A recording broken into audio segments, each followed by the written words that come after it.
Jackson Cole hadn't planned on stopping at the livestock auction that cold February morning. The air in Laramie, wyoming bit trudeni men qu'en va, and the wind carried the sang au fait, diesel, and something less qu'un, desperation. But there he was, leaning against the rusted railings of the auction yard, hands buried deep in his jacket pockets, watching. He told himself he was just passing through, just looking.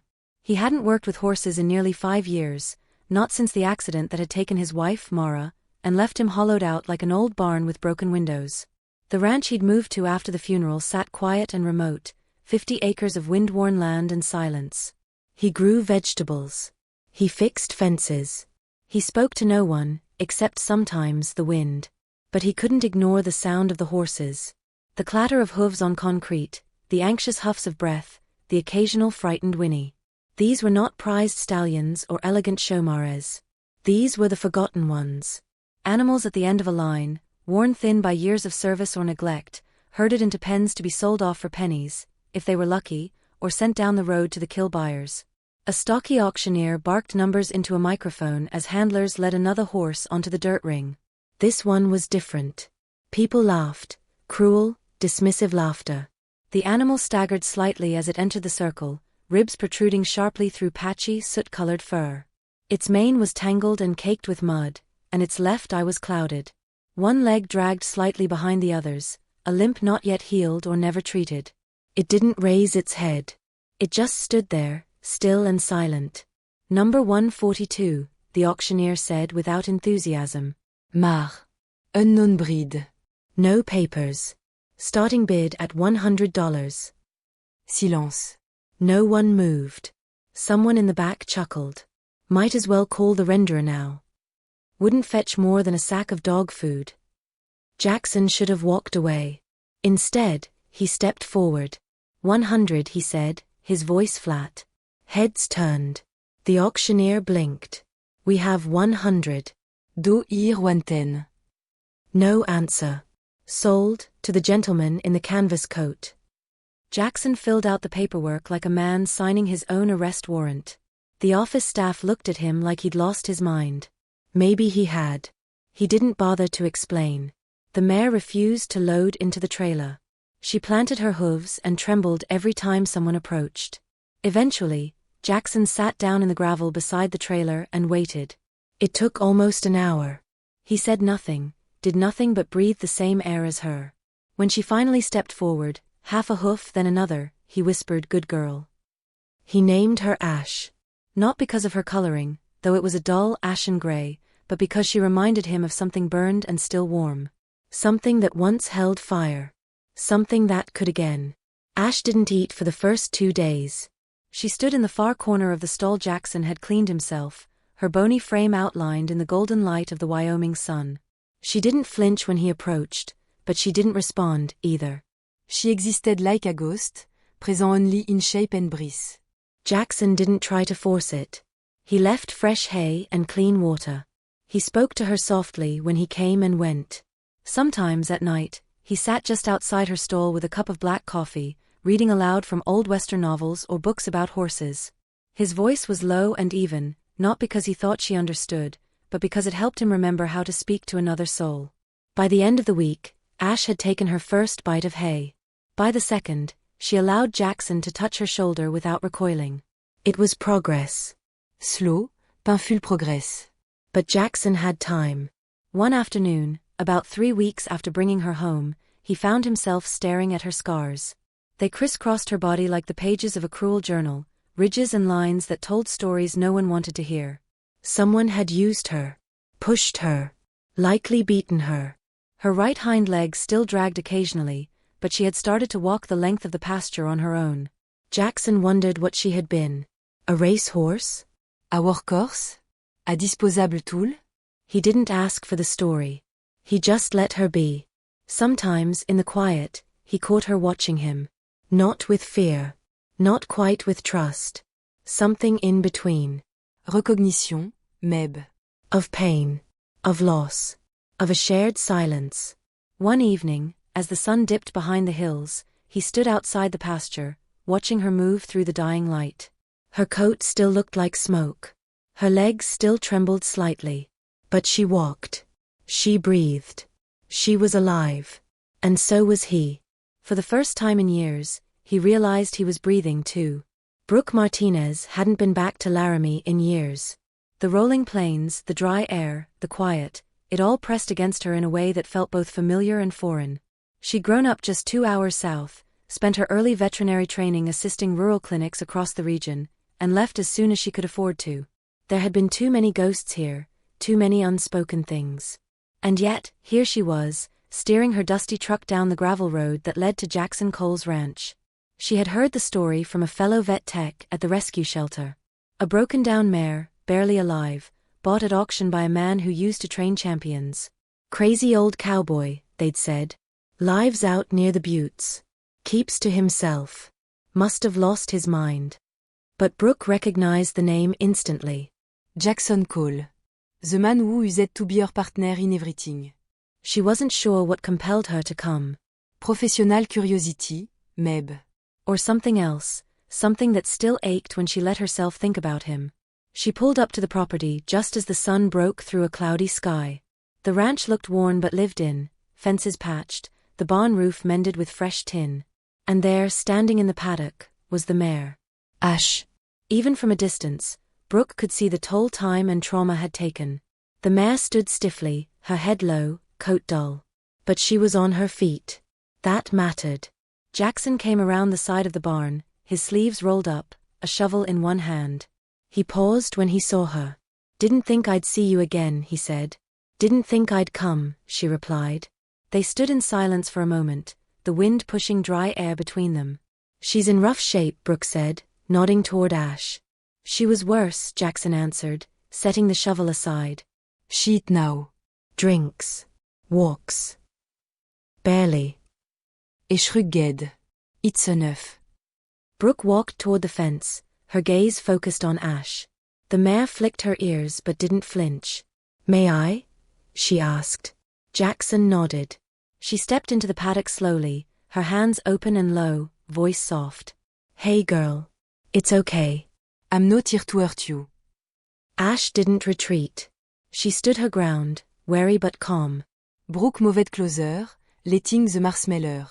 After a moment, she reached out and gently touched Ash's neck. Under the skin, she felt the ridges of old injuries. Scar tissue. Healed wound. But also muscle, weak but real. And a yard bea. Stronger than she expected. You've been through hell, haven't you? Brooke murmured. Ash blinked slowly, then turned her head slightly to look at her. Brooke stayed with her for a few minutes, then returned to Jackson. "She's been through more than just neglect," Brooke said. She's got injection site, multiple. Not recent. Likely performance enhancers. See the scarring on her flanks? Someone tried to make her a racer. Probably pushed her too far, then dumped her when she broke. Jackson's jaw tensed. "You said she walks," Brooke continued. "Does she favor one side?" Back right. Dragging it a little less now. She might have torn a tendon. Could be partial nerve damage. I'll need to do a more thorough check. He nodded. "I can come back tomorrow, if that's okay." Another pause. "Then yeah. That's fine." Brooke returned the next morning with a full kit and a quiet presence. She moved through the paddock with ease, speaking to Ash as though they were old acquaintances. Jackson watched from a distance, unsure if the knot in his stomach was about the mare or the woman beside her. They worked in silence. Brooke ran her hands along Ash's limbs, checking joints, noting reactions. She took samples, checked teeth, observed gait. All the while, she spoke gently, never once raising her voice. When she finished, she stepped out of the paddock and joined Jackson near the barn. "She's healing, but it'll be slow." Pain management, physical therapy. "She's got trust issues, obviously, but she's responding to you. She doesn't run. She doesn't need to. Not yet." Jackson folded his arms. "She was something once. You can feel it." Brooke nodded. Most horse break. She bent. They stood there for a moment. Then she added, "You're doing good work here." "I'm not trying to do anything," Jackson said. "I just didn't want to leave her behind." Brooke smiled, a small, sad thing. That is something, Jackson. That's more than most. Over the next few weeks, Brooke visited regularly. Sometimes she brought supplies, sometimes she came just to check in. Ash began to recognize her. She'd lift her head when Brooke called her name. She even nickered once when Brooke brought fresh apples. Each time, Jackson and Brooke spoke a little more. About horses. About the ranch. About the weather. Not about the past. Not yet. One evening, they sat on the porch watching the sky turn violet behind the butte. The land stretched quiet and open, the kind of place where thoughts had room to breathe. You remember Buck? Jackson asked suddenly. The whole Appaloosa with the one blind eye? Of course. Used to think he'd outlive us all. He almost did. They laughed, a sound that felt rusty but good. Brooke Greukier. Then she said, I'm glad you didn't give up. Jackson didn't answer right away. He looked out across the pasture, where Ash stood with her head lifted toward the fading light. I did, he said. For a while. But then she showed up. And I couldn't walk away again. Brooke followed his gaze. She needed you. Jackson shook his head. No. I needed her. The sun was high over the pasture when the knock came. Jackson was cleaning out an old tack room, sorting through bridles and worn halters that had outlived their usefulness. Dust tick in the air, catching in the beam of light that pierced through the wooden slat. The knock, abrupt and unfamiliar, echoed through the stillness. He wiped his hands on a rag and stepped outside. A black pickup truck sat at the edge of the drive. Leaning against the door was a man in a weathered leather jacket and scuffed boots. His hat was low over his eyes, but Jackson recognized him instantly. Darren Brigg. It had been years. The last time Jackson saw Darren was at a racing circuit in Texas. Ash, or the horse she had been back then, was little more than a body, trembling and exhausted after a punishing 3-day endurance race. Jackson had walked away from that world soon after. Darren had stayed. What the hell are you doing here? Jackson asked, his voice flat. Darren took off his hat, revealing more gray than Jackson remembered. His face was lined, but his eyes held a weight that didn't come from age. I heard about the mare, Darren said. Saw the footage. The fire. Thought. He should come. Jackson didn't answer. She's en bay, isn't she? Darren continued. From the Harlan stable. The one they bred for distance. The name hit Jackson like a stone to the chest. En bay. He hadn't heard it in years. He'd never used it. Not since the auction. She's Ash now, Jackson said. Darren nodded slowly. That's fair. They stood in silence. The wind moved between them like a third voice, heavy with things unsaid. I wasn't in charge back then, Darren said. I was just following orders. You know how it was, win at all costs. They pushed those horses like machines. You didn't stop them. I didn't know how. Jackson felt his hands clench. She came to me broken, Darren. Starving. Limping. Afraid of everything. I know. Darren looked down. I came to say I'm sorry, he said quietly. And to ask if I can help. Whatever you need. Vet bills. Feed. Rehab. I owe her. Jackson stared at him for a long time. She doesn't need money, he said. She needs space. Trust. Time. Then I'll give that. Darren turned to leave, but then paused. She was always the smartest one, he said. You know that? Smarter than most of the trainers, including me. He left without another word. Jackson watched the truck disappear down the gravel road. He didn't know what to make of Darren's visit. A part of him wanted to slam the door on the past, leave it buried with all the other regrets. But another part, the part that had named a broken mare Ash, understood something deeper. Some things don't burn away. They smolder. Quietly. Until the right wind stirs them. That night, Jackson sat with Brooke on the porch. He told her about Darren. She listened without interrupting, her fingers curled around a mug of chamomile tea. He meant it, Jackson said. I think. But I don't know if it matters. It might matter to her, Brooke replied. She wouldn't remember him. Horses remember more than we give them credit for. He nodded slowly. It's strange, you know. I've been trying so hard to keep the past away. But maybe it was never about protecting her from it. Maybe it was about protecting myself. Brooke looked at him. You've a both good scar, Jackson. Hers are on the outside. Yours, not so much. But that doesn't make them any less real. He exhaled sharply. I don't know if I can forgive him. You don't have to, she said gently. But maybe you can show her how. The next morning, Ash was standing near the fence when Jackson walked up. She flicked her ears at him, then returned to grazing. Her coat had begun to thicken in the spring air, and the deeper shadows of her ribs had softened. Her limp, while still visible, was no longer constant. He leaned on the fence and watched her. You knew, didn't you? He said softly. When you saw him. You felt it. Ash raised her head slightly, staring into the distance where Darren's truck had vanished the day before. I don't know if I believe in redemption, Jackson continued. But I believe in choices. You made yours the day you walked into that trailer. Ash didn't move. But she stood straighter, her neck lifted, her eyes sharper than before. Jackson reached into his pocket and pulled out a worn leather tag. It had once been attached to a halter, long before he bought her. The stamped letters were faint, but still readable. En B. He looked at it for a long moment. Then he placed it gently on the fence post. You can be Ash, or Ember, or anything you want, he said. But you don't have to carry that name anymore. Ash Walked Over. She sniffed the tag. Then slowly, she nudged it off the post. It landed in the dirt. She didn't stomp on it. She didn't shy away. She simply turned and walked back into the pasture, her gait strong, her head high. Spring came late to Wyoming that year, as if the land itself wasn't quite ready to wake up. Snow clung to the northern hillsides even as the valley began to blush green.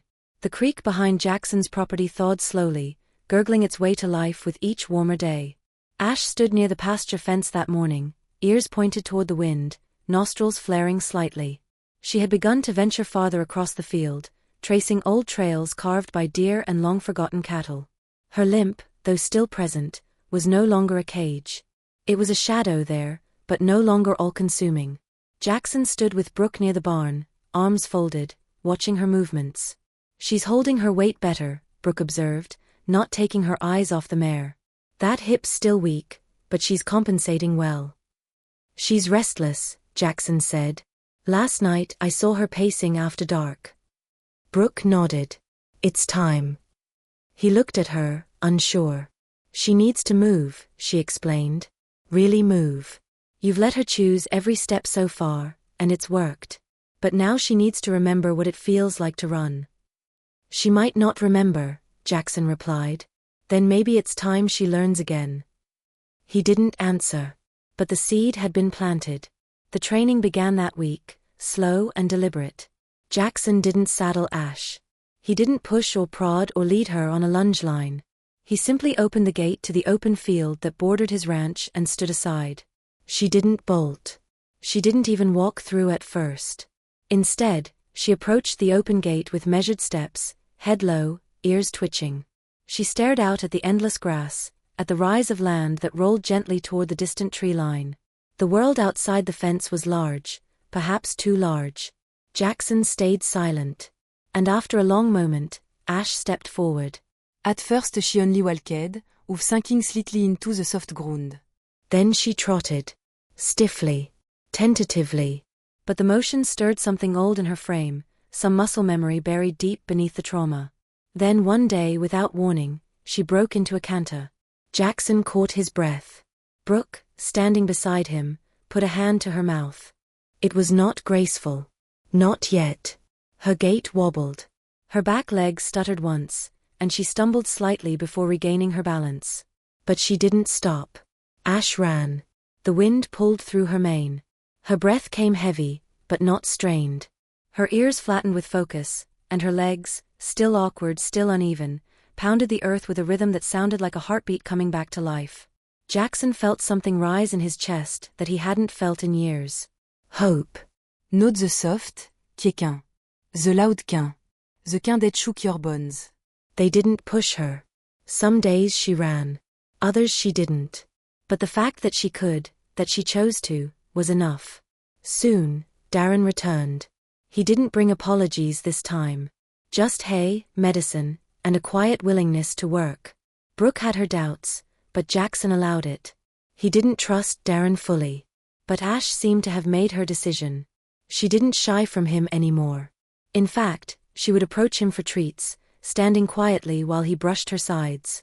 "She's better than we were," Darren said one afternoon, leaning against the fence. She forgive fasté. Jackson nodded. "She doesn't waste time on what's already burned." The local endurance riding association reached out a few weeks later. They were holding a benefit ride in early summer, a 50-mile course through the mountain valleys, aimed at raising awareness for rescued horses. It wasn't a race, they stressed. Juste à ride. En invitation. Horses that had once been discarded could ride again. No pressure. No clock. Just the train the rythme of ouvons. Jackson didn't reply at first. He stared at the flyer for days. Brooke found it on the kitchen table. "You're thinking about it," she said. "I'm thinking it's crazy," he replied. "It's not about winning, Jackson. It's about finishing." "She's not ready." "She might never be, in the way you're imagining. But she's healing.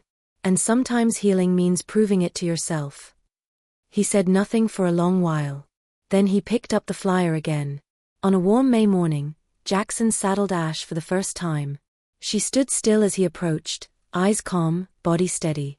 He moved with care, checking her back, tightening the girth slowly, watching for signs of tension. There were none. When he swung into the saddle, it was like riding memory. Ash shifted once under the weight, then settled. Her ears flicked back to listen, and Jackson could feel the readiness in her muscles, the tremble of anticipation that ran just beneath the surface. They rode slowly around the pasture at first. Walked, trotted. She responded to his cues with an attentiveness that startled him. She hadn't been trained for this, at least not by him. But something inside her remembered. Trusted. After half an hour, they stopped near the creek. Jackson dismounted, ran a hand along her neck, and whispered something no one else could hear. Ash nuzzled his shoulder. The silence between them said everything. That night, Jackson submitted their application. They were in. The benefit ride was 4 weeks away. He didn't care about distance or terrain. He didn't care who watched or what they said. All that mattered was that Ash had chosen to run again. And this time, she wasn't running away. She was running home. The smoke arrived before the flames. It was just past noon when Jackson first noticed the sky had turned strange. A dull orange haze settled over the pasture, and the wind, which had been quiet all morning, picked up with a sharp, restless gust. Ash stood by the water trough, her ears pricked, eyes focused to the west. Horses always knew before people did. Brooke pulled up in her truck just as Jackson stepped onto the porch. "You smell that?" she asked, even before she killed the engine. He nodded. "Smoke. They're saying it's from a lightning strike near the national forest. Winds shifting east." "How close?" "Too close." By mid-afternoon, the ridge west of the ranch was glowing. Plume of black smoke curled into the sky, casting long shadow over the valley. The local volunteer fire department had already issued a soft evacuation notice. Nothing mandatory. Not yet. But Jackson didn't need a mandate. He moved quickly, tossing emergency gear into the back of the truck. Brooke helped gather up veterinary supplies. They prepped the horses, Ash included, for potential transport, loading feed, water and blankets into trailers. The problem was the foals. 3 weeks earlier, 2 rescued mares had arrived, one of them heavily pregnant. Her foal had been born just days ago, still shaky on its legs and too small for a bumpy escape. "We have to keep them calm," Brooke said, her voice tense. "We've got about an hour, maybe less, before this valley fills with fire." Jackson looked at the tree lean. He could see the flickers now. The fire had crowned, jumped from ground to canopy, and was eating its way down the slope. Sirens wailed in the distance. The wind howled loudly. And then the world turned red. It happened fast. Too fast. A gust of wind shifted suddenly, pushing the fire eastward, faster than anyone expected. The valley filled with embers and heat. Horses screamed in the barn. Jackson and Brooke scrambled to lead them out one by one, coaxing them toward the upper paddock, the only clear line away from the approaching fire. Ash, already out in the pasture, paced the fence line nervously. Her head whipped from side to side, hooves stamping the ground. Brooke called out from the far side of the barn. The foal est stuck. The mare bolted without him, he's hiding behind the feed bins. Jackson didn't hesitate. He sprinted into the barn, smoke already curling through the rafters. Flames danced along the edges of the field outside, licking toward the fence line. Inside it was chaos, half light, half shadow, all heat. He found the foal curled behind a stack of hay. It was shaking, eyes wide with terror, too afraid to move. Come on, little one, Jackson whispered, crouching low. We have to go. Now. The foal wouldn't budge. Outside, something moved. As under a hoof. Ash. She charged toward the barn, bucking and braying, ignoring the smoke, the fire, the noise. Jackson turned in shock as the mare skidded to a halt just outside the door. Ash. No. But she didn't stop. She entered the barn slowly, carefully. Not running. Not panicked. She stepped over debris and past scattered feed sacks, eyes locked on the foal. The small horse saw her, recognized her, and let out a high, broken whinny. Ash responded with a soft nicker. She approached, lowered her head, and gently nudged the foal with her nose. Once. Twice. The foal stood.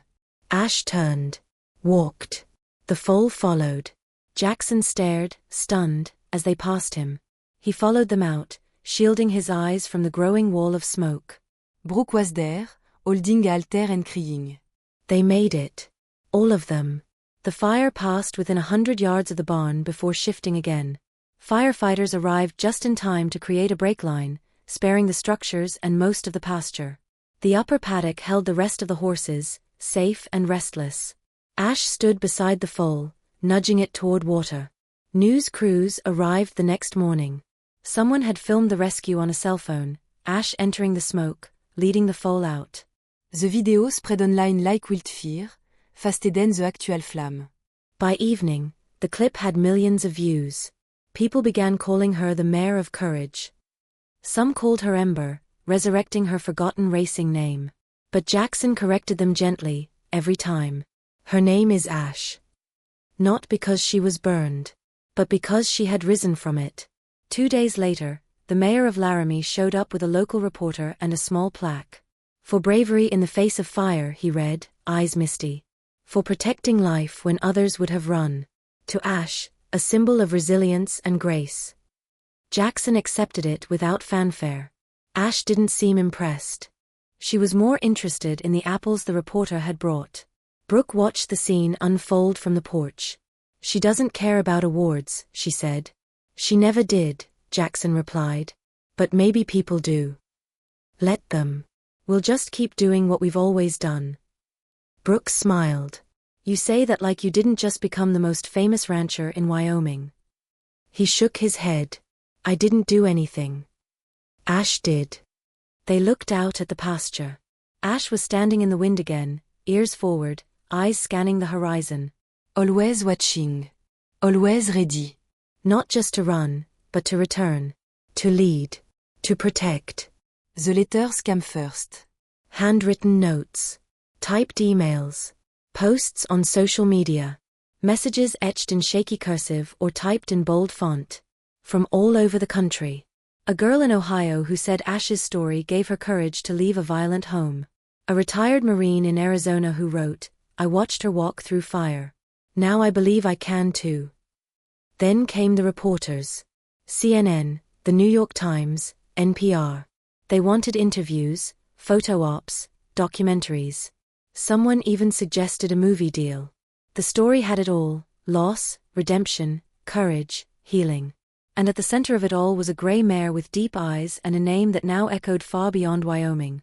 Jackson sat at the kitchen table, surrounded by envelopes and open laptops, the soft hum of the refrigerator the only sound in the room. He had never wanted this. Ash didn't want it either. She stood out in the pasture, exactly where she always did, grazing beneath the cottonwoods like nothing had changed. To her, nothing had. But to the world, she was a symbol. And symbols come with expectations. Brooke stepped into the kitchen carrying 2 mugs of coffee. She placed one beside Jackson and sat down across from him. "That was Good Morning America," she said. "They want to fly you both to New York." A live segment. Studio Lights. Crowd. Applause. He didn't look up. "And this one," she held up another email, "is a national therapy horse program. They want Ash to be their ambassador. Travel. Appearances. Possibly a mascot." Jackson ran a hand through his hair. "She's not a mascot." "I know. She's not a tool. She's not a prop. She's just Ash." Brooke nodded. "That's what made people fall in love with her." He pushed back from the table and stood. "I didn't bring her back from the edge just to dress her up for cameras." Brooke followed him outside. The sun was just beginning to break through the clouds, casting a soft light over the hills. Ash stood near the water trough, flanked by the foal she had rescued and 2 other rescues who now shadowed her constantly. "She doesn't know she's famous," Brooke said. "She doesn't need to." They stood in silence for a while. Then Jackson added, "The more they try to own her story, the more she loses it." Brooke folded her arms. "You're not wrong. But maybe it's not about her anymore. Maybe it's about what she's giving to others." "That's the problem," he said quietly. "They don't know her. They know the version that fits in a headline." 2 days later, an SUV pulled up to the ranch. A man in a tailored suit stepped out, sunglasses reflecting the field. His name was Richard Klein, a representative from a major national nonprofit focused on animal rights and public awareness. His pitch was rehearsed, polished, confident. "Ash is an opportunity," he said, smiling, "to create real change. We want to launch a campaign around her. She'll be the face of reform, abuse prevention, equine therapy, rescue funding. Millions could be raised. Her story can save thousands of animals." Jackson listened. Quietly. Until the man paused for air. Then he said, "Do you know how long she stood in a corner before she trusted anyone?" Klein hesitated. "I've read the articles. She didn't walk for 2 weeks. She didn't eat unless no one was watching. Her body was a map of pain. You want to take that, turn it into a billboard." Klein shifted, uncomfortable. "We wouldn't exploit her. We'd honor her." "You want a hero," Jackson said. "But what she needs is peace." Klein tried again. "There are children in hospitals who could be inspired by her. Vétéran with PTSD. Schools could bring her story into classrooms. She is not a lesson." Jackson's voice was calm, but final. She's alive." Klein left with a forced smile and an empty promise to circle back. That night, Jackson walked the fence line alone. The stars were sharp and cold overhead, 1,000 silent witnesses to the weight in his chest. He leaned against the gate, staring out into the darkness where Ash grazed under the moon. She looked up when he whistled. She always did. She walked over slowly, her breath puffing in the chill air. He ran a hand down her neck, feeling the warmth of her beneath his palm. "You didn't ask for any of this," he whispered. "You didn't save that foal because someone was watching. You just did what you do. Quiet. Brave. Honest." Ash blinked slowly. "You don't need a stage," he continued. "You need space. Grass. The sound of wind. Not cameras." She pressed her head gently against his shoulder. For a moment, he let himself believe she understood. The next morning, Jackson typed a letter and sent it to every outlet, every organization, every producer who had come calling. Ash would not be traveling. She would not be appearing on talk shows or touring schools. If people wanted to know her story, they could come to the ranch, sit by the fence, and watch her walk. The internet responded as expected. Some praised him for protecting her peace. Others accused him of selfishness, of wasting an opportunity to make a bigger difference. But Jackson didn't read the comments. He was outside, shoveling hay, cleaning stalls, mending fences. And Ash was in the field, standing in the sun. Still whole.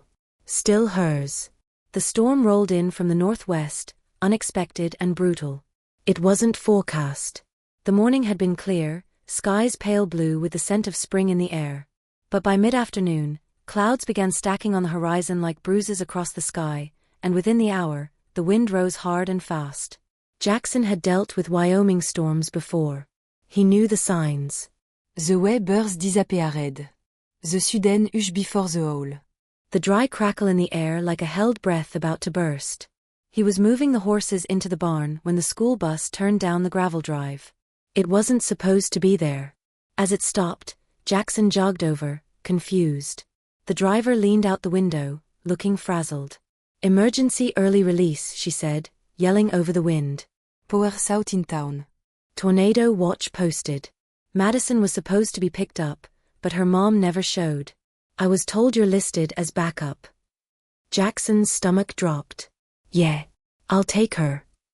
Madison, a freckled 9-year-old with a bright red backpack and a shy smile, had been visiting the ranch every Saturday for months. Her father had died 2 years earlier in a logging accident, and horses were the only place she didn't feel invisible. Ash, in particular, had become her silent guardian. She stepped off the bus now, jacket zipped tight, eyes wide at the sky. "Is it a twister?" she asked. Jackson crouched to meet her gaze. "Not yet. But we're going to be smart and stay safe." "Okay." She nodded solemnly. The bus roared off, and Jackson led Madison inside. Brooke was already there, securing windows and checking supplies. The house was built sturdy, stone foundation, steel roof, but the barn and pastures would be more vulnerable if things got bad. "We should get down to the cellar," Brooke said. Jackson nodded. "Let me just check the paddock one more time." The horses were uneasy, stomping, ears twitching. Ash was at the gate, tense, eyes tracking the shifting sky. Jackson called out to her. "Easy, girl." She didn't move.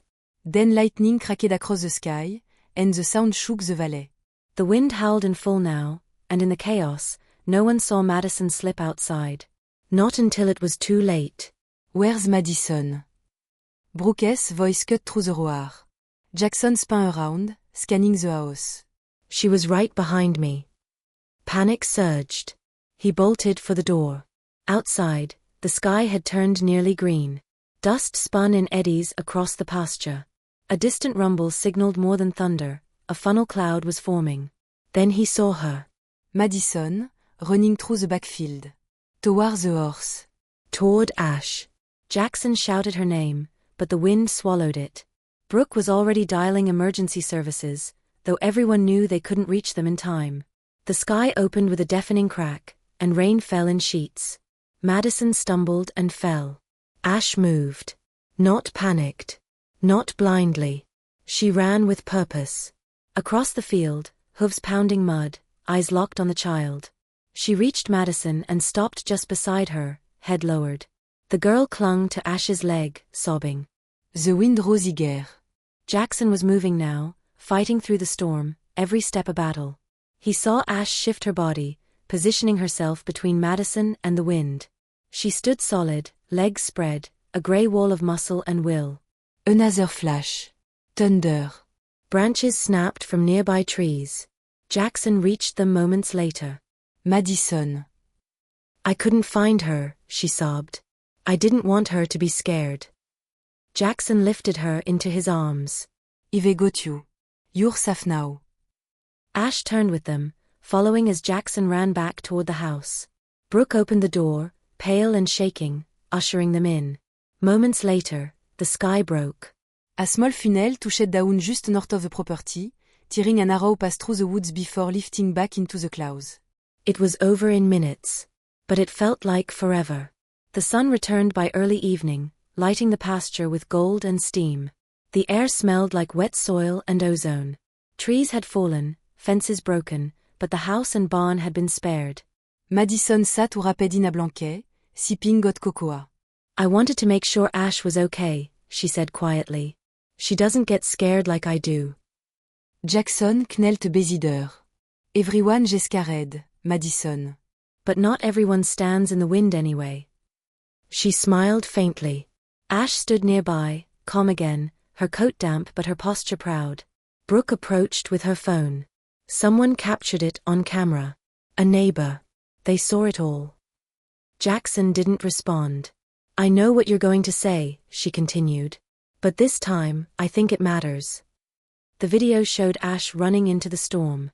Standing between a child and danger. Shielding her. Leading her home. It hit the internet that night. By morning, the world knew again.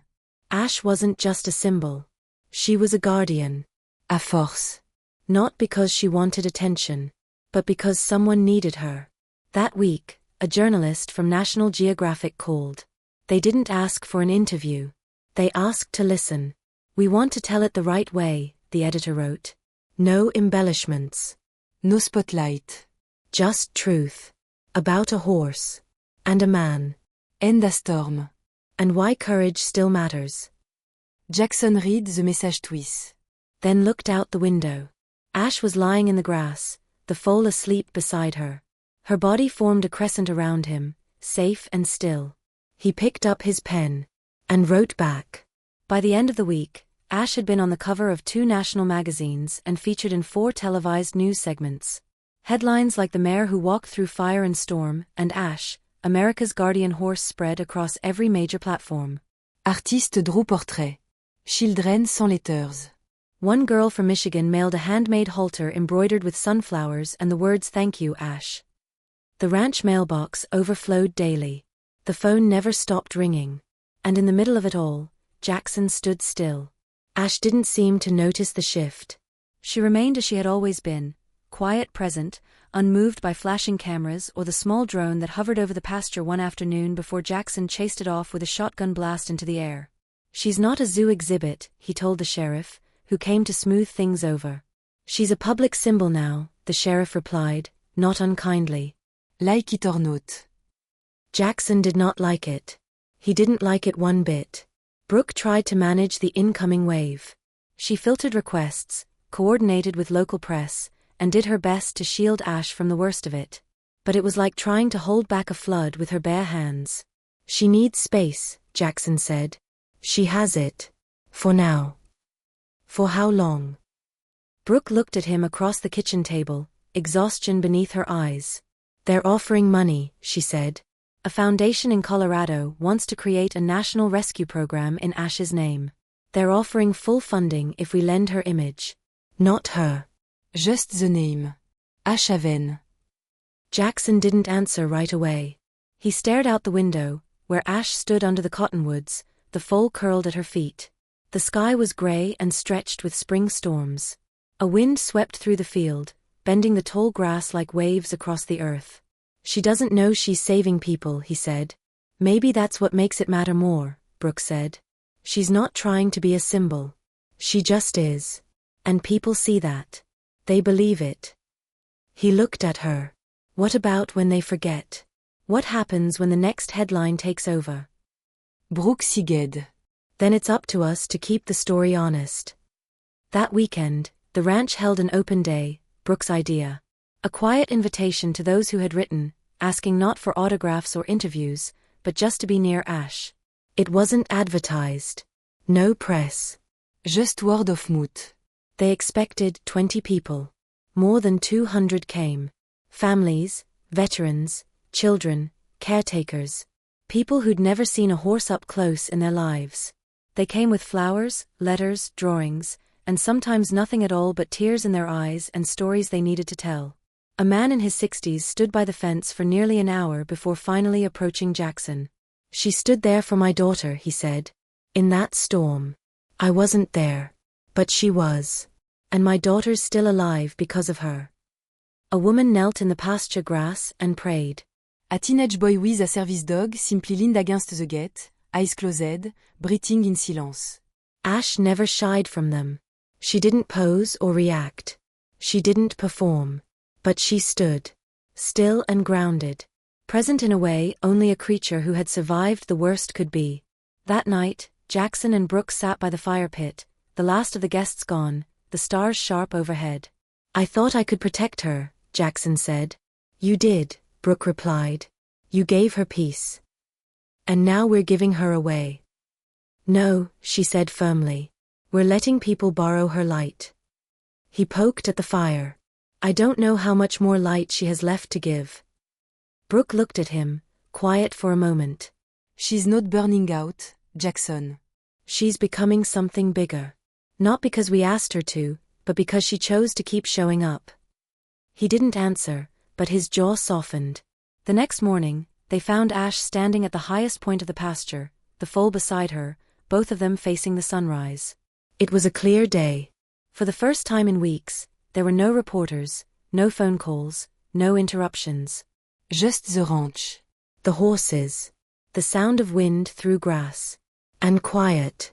Ash turned slightly when she saw Jackson approach. He walked up slowly, stood beside her, and rested a hand on her neck.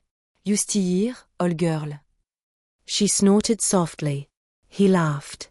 You'd think after all this, you'd be ready for a break. Ash stepped forward, the foal trotting beside her. Jackson watched them go, watched her move with that steady grace, a rhythm that spoke of pain and healing and something deeper, a resilience that had nothing to do with applause or headlines.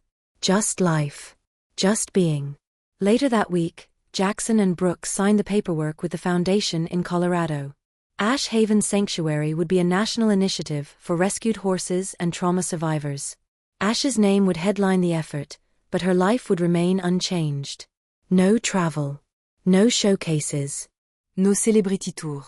Just one condition. Anyone involved had to visit the ranch first.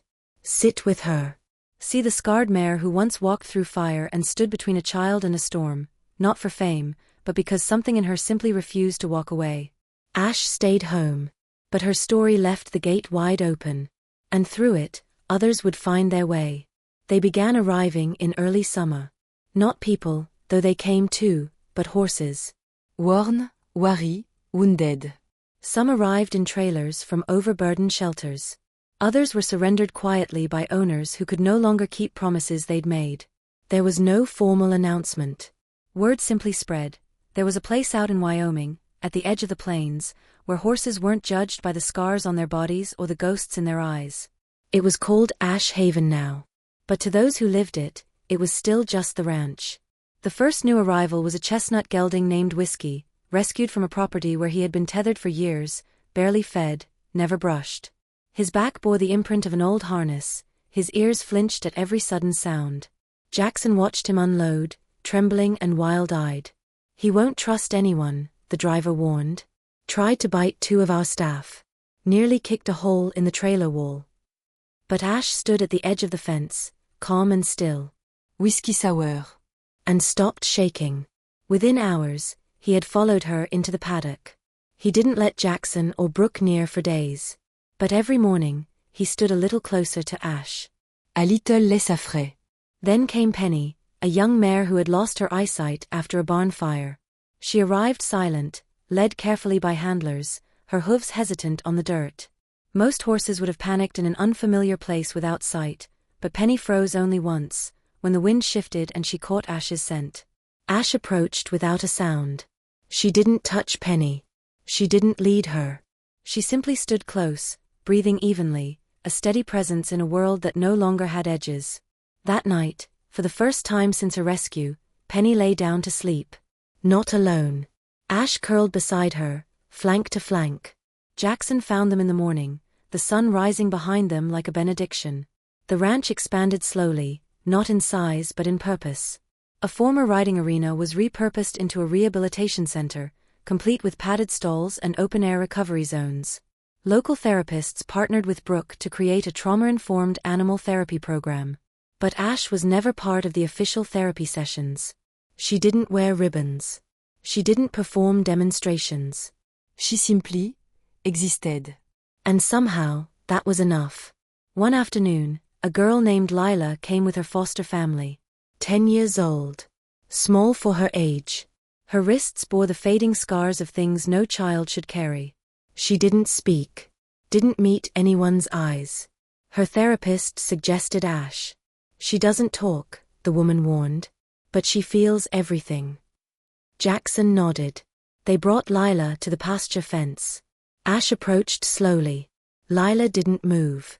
Then Ash lowered her head, placing it gently against the wooden rail. Lila reached out. Barely a touch. Juste fingertip. But her shoulders loosened. Her eyes closed. And she breathed. 1 week later, she returned. Then again. She still didn't speak. But she smiled when she saw Ash. Sometimes that's where healing starts. Ash never took the lead. She never demanded space, never pushed other horses aside. But somehow, she was always at the center. In thunderstorms, the herd would drift toward her. In moments of fear, she would walk between the frightened and the fence. She didn't command respect. She earned it with stillness, with presence, with memory. Jackson watched it unfold like a quiet miracle. "Look at her," Brooke said one evening as they leaned against the paddock rail. "She's become the thing she never had." A gardien? No. A home. Autumn arrived slowly. The hills turned amber and rust, and the wind carried the scent of dry leaves and the promise of frost. Ash was older now. Her coat remained thick, her stride sure, but there was a softness in her eyes that hadn't been there before. Not sadness. Not even weariness. Something gently. Peace. She spent more time resting in the pasture, but always alert, always watching. The foal she had once protected had grown tall and strong. He ran along the fence line with new arrivals, never straying too far from Ash's side. They called him Ember, not in honor of who Ash had been, but of what she had sparked. He had her calm, her clarity, her fire. One morning, as fog blanketed the valley, Jackson found Ash and Ember standing near the creek. They were facing east, toward the rising sun. "Morning patrol," he said softly. En béwigné en trottait d'Auvert. Ash followed, slower now, but steady. Jackson placed a hand on her neck, and for a long time, none of them moved. Time passed differently out here. Not in hours, but in moments. Moments when breath slowed, when fear receded, when the heart remembered its strength. Ash had given the ranch more than survival. She had given it rhythm, a pulse that matched the land. And though she had never spoken a word, everyone who came understood what she was saying. You are not broken. You are becoming. That evening, as stars scattered across the sky and wind brushed through the cottonwoods, Brooke stood beside Jackson on the porch. "You ever think she knew?" she asked. "What she was doing?" Jackson didn't answer right away. "She knew enough," he said. "Enough to stay. Enough to show up. That's more than most." Brooke nodded. Do you think she's tired? Jackson looked out across the pasture, where Ash lay beneath the wide sky, her body curled in sleep, surrounded by those she had helped. "No," he said.